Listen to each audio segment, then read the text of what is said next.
Hi friends, welcome to my channel.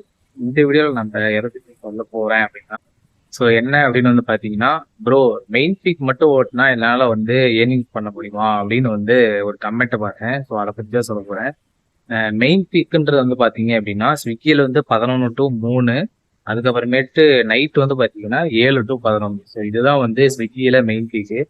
இந்த பீக்ல நீங்க கண்டிப்பா ஏர்னிங்ஸ் பண்ண முடியும். அதுக்கு நீங்க என்ன பண்ணணும் அப்படின்னா, உங்களுடைய இன்சென்டிவ் ஸ்லாப் எப்படி கொடுத்துருக்குறாங்களோ அதுபடி உங்களுடைய ஆர்டர் டார்கெட்டை ஃபர்ஸ்ட் முடிச்சிருங்க. சரிங்களா? அதாவது மெயின் பீக்ல இருக்கக்கூடிய எத்தனை ஆர்டர் பார்க்க சொல்றாங்களோ அத்தனை ஆர்டர் கம்ப்ளீட் பண்ணீங்க அப்படின்னா ஆட்டோமேட்டிக்கா உங்களுடைய ஏர்னிங்ஸ் இன்க்ரீஸ் ஆக ஆரம்பிச்சு. ஸோ இது காமன். அடுத்தது ஜொமேட்டோவும் அதே மாதிரி தான்.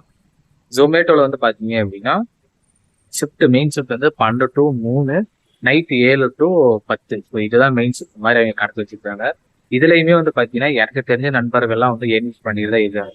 இது பார்த்தீங்கன்னா அந்த இன்சென்டிவ் அவங்க எத்தனை ஆர்டர் எடுத்தால் எத்தனை இன்சென்டிவ் கொடுக்குறாங்களோ அதை நீங்கள் அச்சீவ் பண்ணீங்கனாலே ஆட்டோமேட்டிக்காக ஏர்னிங்ஸ் ஆகிடும். அடுத்தது பார்த்தீங்கன்னா அப்புறம் எவ்வளோ கிடைக்கும் மினிமம் அப்படின்னா, எனக்கு தெரிஞ்சு ஸ்விக்கியில் 2 மெயின் பீக் போட்டிங்கனாலே ஒரு 5 ரூபா பக்கமாக வந்துடும்.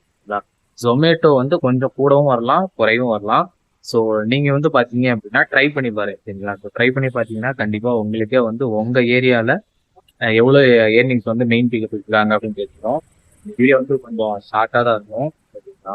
இப்போ வீடியோ பிடிச்சிருந்துச்சு அப்படின்னா லைக் பண்ணுங்க, ஷேர் பண்ணுங்க. நீங்க இன்னும் நம்ம சேனலை சப்ஸ்கிரைப் பண்ணாம இருந்தீங்கன்னா சப்ஸ்கிரைப் பண்ணிக்கோங்க. நெக்ஸ்ட் இன்ஃபர்மேஷன் வீடியோவில் சந்திக்கிறேன். தேங்க்ஸ் ஃபார் வாட்சிங். நன்றி.